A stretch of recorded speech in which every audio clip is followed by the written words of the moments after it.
Bernard Mickiewicz, the 24th of December 1798 to 26 November 1855, was a Polish poet, dramatist, essayist, publicist, translator, professor of Slavic literature, and political activist. He is regarded as national poet in Poland, Lithuania and Belarus. A principal figure in Polish Romanticism, he is counted one of Poland's three bards, and is widely regarded as Poland's greatest poet. He is also considered one of the greatest Slavic and European poets and has been dubbed a Slavic bard. A leading romantic dramatist, he has been compared in Poland and Europe to Byron and Goethe. He is known chiefly for the poetic drama-tragedy and the national epic poem Pantadosh. His other influential works include Konrad Wallenrod and Grazina. All these served as inspiration for uprisings against the three imperial powers that had partitioned the Polish-Lithuanian Commonwealth out of existence. Mickiewicz was born in the Russian partition territories of the former Grand Duchy of Lithuania, which had been part of the Polish-Lithuanian Commonwealth, and was active in the struggle to win independence for his home region, after, as a consequence, spending 5 years exiled to Central Russia. In 1829 he succeeded in leaving the Russian Empire and, like many of his compatriots, lived out the rest of his life abroad. He settled first in Rome, then in Paris, where for a little over 3 years he lectured on Slavic literature at the Collège de France. He died, probably of cholera, at Istanbul in the Ottoman Empire, where he had gone to help organize Polish and Jewish forces to fight Russia in the Crimean War. In 1890, his remains were repatriated from Montmorency, Val d'Oise, in France, to Warel Cathedral in Kraków, Poland. Life. Early years. Adam Mickiewicz was born the 24th of December 1798, either at his paternal uncle's estate in Zaozie near Novorudok or in Novorudok itself in what was then part of the Russian Empire and is now Belarus. The region was on the periphery of Lithuania proper and had been part of the Grand Duchy of Lithuania until the third partition of the Polish-Lithuanian Commonwealth. The area had earlier been inhabited by ethnic Lithuanians, but by the time of his birth it was largely Belarusian populated. Its upper class, including Mickiewicz's family, were either Polish or Polonized. The poet's father, Mikołaj Mickiewicz, a lawyer, was a member of the Polish nobility and bore the hereditary peerage coat of arms. Adam's mother was Barbara Mickiewicz, an Malyszkz Malyszkz. Adam was the second-born son in the family. Mickiewicz spent his childhood in Novorudok, initially taught by his mother and private tutors. From 1807 to 1815 he attended a Dominican school following a curriculum that had been designed by the now-defunct Polish Commission for National Education, which had been the world's first Ministry of Education. He was a mediocre student, although active in games, theatricals, and the like. In September 1815, Mickiewicz enrolled at the Imperial University of Vilnius, studying to be a teacher. After graduating under the terms of his government scholarship, he taught secondary school at Kaunas from 1819 to 1823. In 1818, in the Polish language Tygodnik Wileński, he published his first poem, Zima Miejska. The next few years would see a maturing of his style from sentimentalism, neoclassicism, to romanticism. First in his poetry anthologies published in Vilnius in 1822 and 1823. These anthologies included the poem Grazina and the first published parts of his major work, tragedy. By 1820 he had already finished another major romantic poem, Ode to Młodość, but it was considered to be too patriotic and revolutionary for publication and would not appear officially for many years.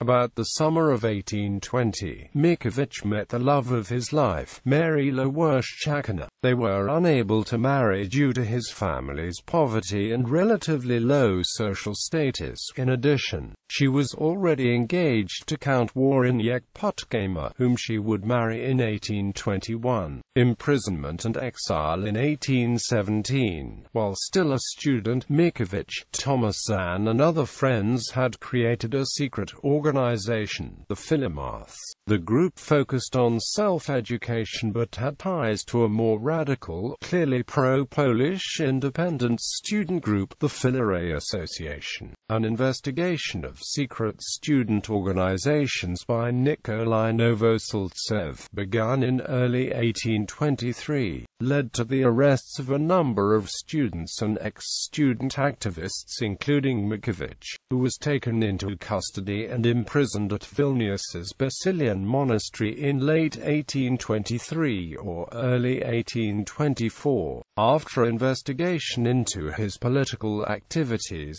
specifically his membership in the Philomaths, in 1824 Mickiewicz was banished to Central Russia. Within a few hours of receiving the decree on the 22nd of October 1824, he penned a poem into an album belonging to Salomia Beakiewicz, the mother of Julius Slovatsky. Mickiewicz crossed the border into Russia about the 11th of November 1824, arriving in St. Petersburg later that month. He would spend most of the next 5 years in St. Petersburg and Moscow, except for a notable 1824 to 1825 excursion to Odessa, then on to Crimea. The visit, from February to November 1825, inspired a notable collection of sonnets, some love sonnets, and a series known as Crimean Sonnets. Published a year later, Mickiewicz was welcomed into the leading literary circles of St. Petersburg and Moscow, where he became a great favorite for his agreeable manners and extraordinary talent for poetic improvisation. The year 1828 saw the publication of his poem Konrad Wallenrod. Novoseltsev, who recognized its patriotic and subversive message which had been missed by the Moscow censors, unsuccessfully attempted to sabotage its publication and to damage Mickiewicz's reputation. In Moscow, Mickiewicz met the Polish journalist and novelist Henryk Gruszki and the Polish composer and piano virtuoso Maria Szymanowska, whose daughter, Selina Szymanowska, Mickiewicz would later marry in Paris, France. He also befriended the great Russian poet Alexander Pushkin and Decembrist leaders including Kondratiev Ryleyev. It was thanks to his friendships with many influential individuals that he was eventually able to obtain a passport and permission to leave Russia for Western Europe. European travels. After serving 5 years of exile to Russia, Mickiewicz received permission to go abroad in 1829. On the 1st of June that year, he arrived in Weimar. By the 6th of June he was in Berlin, where he attended lectures by the philosopher Hegel. In February 1830 he visited Prague, later returning to Weimar, where he received a cordial reception from the writer, scientist and politician Goethe. He then continued on through Germany all the way to Italy, which he entered via the Alps' Pluggen Pass. Accompanied by an old friend, the poet Antony Edward Aduniak, he visited Milan, Venice, Florence and Rome. In August that same year he went to Geneva, where he met fellow Polish bards Zygmunt Krasinski. During these travels he had a brief romance with Henrietta Ewa Ankwicz, but class differences again prevented his marrying his new love. Finally, about October 1830, he took up residence in Rome, which he declared the most amiable of foreign cities. Soon after, he learned about the outbreak of the November 1830 uprising in Poland, but he would not leave Rome until the spring of 1831. On the 19th of April 1831, Mickiewicz departed Rome, traveling to Geneva and Paris and later, on a false passport, to Germany, via Dresden and Leipzig, arriving about the 13th of August in Poznan, then part of the Kingdom of Prussia. It is possible that during these travels he carried communications from the Italian Carbonari to the French underground, and delivered documents and money for the Polish insurgents from the Polish community in Paris. But reliable information on his activities at the time is scarce. Ultimately, he never crossed into Russian Poland, where the uprising was mainly happening. He stayed in German Poland, where he was well received by members of the local Polish nobility. He had a brief liaison with Konstancja Lubienska at her family estate. Starting in March 1832, Mickiewicz stayed several months in Dresden, in Saxony, where he wrote the third part of his poem J.D. Paris émigré on the 31st of July 1832. He arrived in Paris, accompanied by close friend and fellow ex-Philomath, the future geologist and Chilean educator Ignacy Domiko. In Paris, Mickiewicz became active in many Polish émigré groups and published articles in Pielgrzym Polski. The fall of 1832 saw the publication, in Paris, of the third part of his J.D., as well as of the books of the Polish people and of the Polish pilgrimage, which Mickiewicz self-published. In 1834 he published another masterpiece, his epic poem Pantadosh. Pantadosh, his longest poetic work, marked the end of his most productive literary period. Mickiewicz would create further notable works, such as Lausanne Lyrics, 1839-40, and Zadania I Uwagi, but neither would achieve the fame of his earlier works. His relative literary silence, beginning in the mid-1830s, has been variously interpreted. He may have lost his talent, he may have chosen to focus on teaching and on political writing and organizing. On the 22nd of July 1834 in Paris, he married Selina Zymanowska, daughter of composer and concert pianist Maria Agata Zymanowska. They would have 6 children. Selina later became mentally ill, possibly with a major depressive disorder. In December 1838, marital problems caused Mickiewicz to attempt suicide.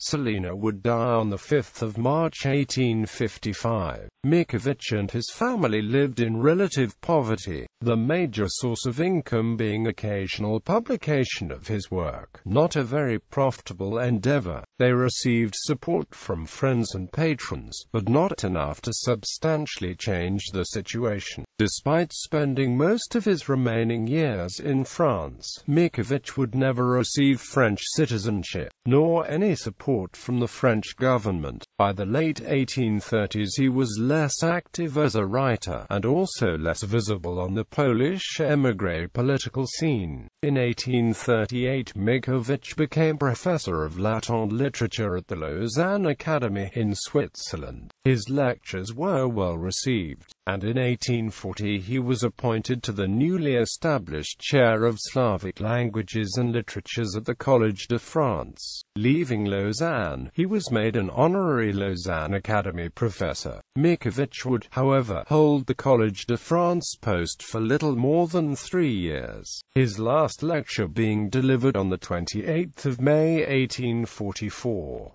His lectures were popular, drawing many listeners in addition to enrolled students, and receiving reviews in the press. Some would be remembered much later. His 16th lecture on Slavic theatre was to become a kind of gospel for Polish theatre directors of the 20th century, but he became increasingly possessed by religious mysticism as he fell under the influence of the Polish philosopher Andrzej Towiański, whom he met in 1841. His lectures became a medley of religion and politics, punctuated by controversial attacks on the Catholic Church, and thus brought him under censure by the French government. The Messianic element conflicted with Roman Catholic teachings, and some of his works were placed on the Church's list of prohibited books, though both Mickiewicz and Towiański regularly attended Catholic Mass and encouraged the followers to do so. In 1846 Mickiewicz severed his ties with Towiański, following the rise of revolutionary sentiment in Europe, manifested in events such as the Krakow Uprising of February 1846. Mickiewicz criticized Towiański's passivity in return to the traditional Catholic Church. In 1847 Mickiewicz befriended American journalist, critic and women's rights advocate Margaret Fuller. In March 1848 he was part of a Polish delegation received in audience by Pope Pius IX, whom he asked to support the enslaved nations and the French Revolution of 1848. Soon after, in April 1848, he organized a military unit, the Mickiewicz Legion, to support the insurgents hoping to liberate the Polish and other Slavic lands. The unit never became large enough to be more than symbolic, and in the fall of 1848 Mickiewicz returned to Paris and became more active again on the political scene. In December 1848 he was offered a post at the Jagiellonian University in Austrian-ruled Krakow, but the offer was soon withdrawn after pressure from Austrian authorities. In the winter of 1848-49, Polish composer Frédéric Chopin, in the final months of his own life, visited his ailing compatriot and soothed the poet's nerves with his piano music. Over a dozen years earlier, Chopin had set two of Mickiewicz's poems to music. Final years. In the winter of 1849 Mickiewicz founded a French-language newspaper, Le Tribune des Peuples, supported by a wealthy Polish émigré activist, Kory Branicki. Mickiewicz wrote over 70 articles for the Tribune during its short existence. It came out between the 15th of March and the 10th of November 1849, when the authorities shut it down. His articles supported democracy and socialism and many ideals of the French Revolution and of the Napoleonic era, though he held few illusions regarding the idealism of the House of Bonaparte. He supported the restoration of the French Empire in 1851. In April 1852 he lost his post at the Collège de France, which he had been allowed to keep.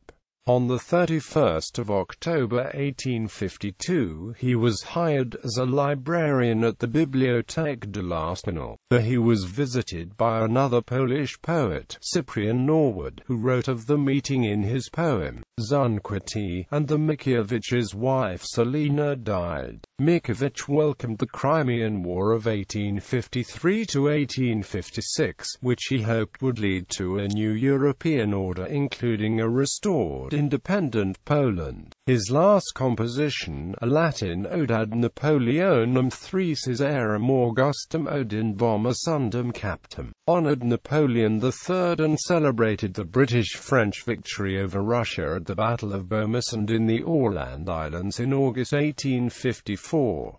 Polish émigré associated with the Hotel Lambert persuaded him to become active again in politics. Soon after the Crimean War broke out, the French government entrusted him with a diplomatic mission. He left Paris on the 11th of September 1855, arriving in Istanbul, in the Ottoman Empire, on the 22nd of September. There, working with Michał Żarkowski, he began organizing Polish forces to fight under Ottoman command against Russia. With his friend Armand Elia Acute-Vy he also set about organizing a Jewish legion. He returned ill from a trip to a military camp to his apartment on Yenisei Street in the Pera district of Istanbul and died on 26 November 1855. Though Tadeusz Borowski and others have speculated that political enemies might have poisoned Mickiewicz, there is no proof of this, and he probably contracted cholera, which claimed other lives there at the time. Mickiewicz's remains were transported to France, boarding ship on 31 December 1855, and were buried at Montmorency, Val d'Oise, on 21 January 1861. In 1890 they were disinterred, moved to Austrian Poland, and on 4 July entombed in the crypts of Krakow's Worel Cathedral, a place of final repose for a number of persons important to Poland's political and cultural history. Works. Mickiewicz's childhood environment exerted a major influence on his literary work. His early years were shaped by immersion in Belarusian folklore and by vivid memories, which he later reworked in his poems, of the ruins of Noworudik Castle and of the triumphant entry and disastrous retreat of Polish and Napoleonic troops during Napoleon's 1812 invasion of Russia. The year 1812 also marked his father's death. Later, the poet's personality and subsequent works were greatly influenced by his 4 years of living and studying in Vilnius.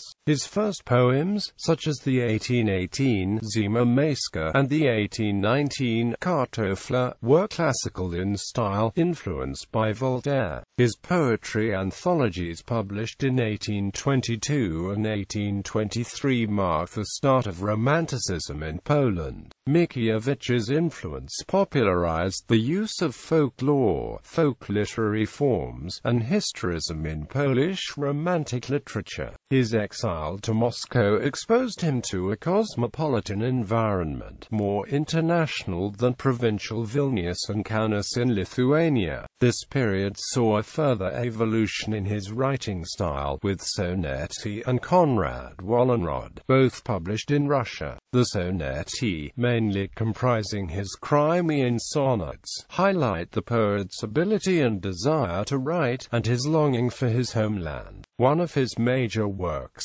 Jadi, comprises several parts written over an extended period of time. It began with publication of parts 2 and IV in 1823. Milosz remarks that it was Mickiewicz's major theatrical achievement, a work which Mickiewicz saw as ongoing and to be continued in further parts. Its title refers to the pagan ancestor commemoration that had been practiced by Slavic and Baltic peoples on All Souls' Day. The year 1832 saw the publication of Part 3, much superior to the earlier parts, a laboratory of innovative genres, styles and forms. Part 3 was largely written over a few days. The Great Improvisation, Section A, masterpiece of Polish poetry, is said to have been created during a single inspired night. A long descriptive poem, Ustep, accompanying Part 3 and written sometime before it, sums up Mickiewicz's experiences in and views on Russia, portrays it as a huge prison, pities the oppressed Russian people, and wonders about the future. Milosz describes it as a summation of Polish attitudes towards Russia in the 19th century, and notes that it inspired responses from Pushkin and Joseph Conrad. The drama was first staged by Stanislaw Wyspiański in 1901, becoming, in Milosz's words, a kind of national sacred play, occasionally forbidden by censorship because of its emotional impact upon the audience. The Polish government's 1968 closing down of a production of the play sparked the 1968 Polish political crisis. Mickiewicz's Konrad Wallenrod, a narrative poem describing battles of the Christian order of Teutonic Knights against the pagans of Lithuania, is a thinly veiled allusion to the long feud between Russia and Poland. Poland. The plot involves the use of subterfuge against a stronger enemy, and the poem analyzes moral dilemmas faced by the Polish insurgents who would soon launch the November 1830 uprising. Controversial to an older generation of readers,